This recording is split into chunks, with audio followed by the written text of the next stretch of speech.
जी, मैं कुछ डेटा आप लोगों से इनफैक्ट शेयर करना चाहूँगी जो क्योंकि ये जो एनालिसिस होता है वो लगभग 2500 पृष्ठों का एनसीआरबी का होता है। तो मैं कुछ डेटा आप लोगों से शेयर करना चाहूँगी।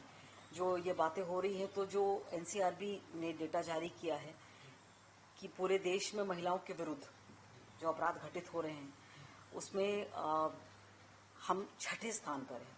जो बात होती है क्या टॉप कर रहे हैं चार्ट या टॉप कर रहे हैं, छठे स्थान पर। हमसे सबसे पहले स्थान पर उत्तर प्रदेश, राजस्थान, महाराष्ट्र, पश्चिम बंगाल, उड़ीसा। तो हम छठे स्थान पर है। सबसे पहली बात तो मैं ये कहना चाहूँगी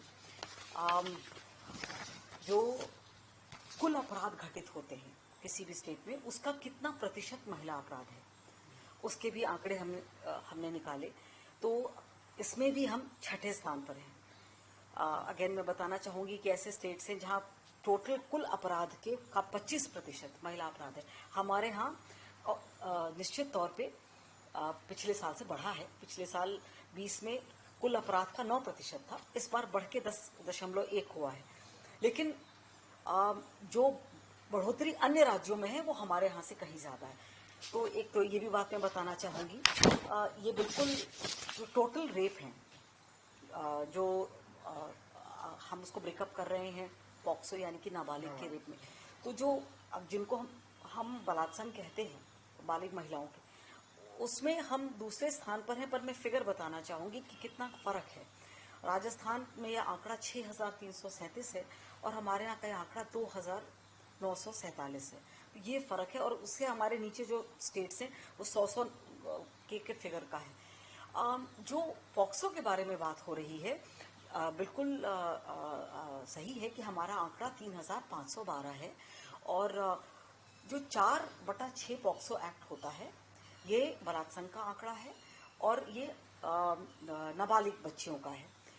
लेकिन मैं एक और बात इसमें कहना चाहूँगी, ये स्पष्टीकरण नहीं है, ये तथ्यात्मक है क्योंकि हमने ये आंकड़े जोड़े हैं। आप सभी को पता है कि हमने लगातार ऑपरेशन मुस्कान चलाकर रिकवर किया है बच्चियों को। अब ये जो टोटल 3512 प्रकरण हैं, इनमें से 2499 ऐसे प्रकरण हैं जिसमें मूल धारा 363, 366 की है। यानी कि माता पिता ने आकर गुमशुदगी की शिकायत की, गुमशुदगी बताते हैं, लेकिन सुप्रीम कोर्ट का निर्देश है तो हम 363, 366 का प्रकरण दर्ज करते हैं। इन बच्चियों को जब हमने रिकवर किया तो इन्होंने बताया कि हम अपने मन से गए थे, किसी पुरुष साथी के साथ गए थे, लेकिन क्योंकि ये अंडर एज है तो हमें ये दर्ज करने पर हम करते हैं। Madhya Pradesh is one state, मैं ये दावे के साथ कह सकती हूँ कि जितना फ्रीली हम यहाँ मुकदमा, जो भी हमारे सामने कोई संज्ञेय अपराध आता है तो हम पहले मुकदमा दर्ज करते हैं। हम पहला से हम अब ये बात मैं दावे के साथ कहना चाहूंगी।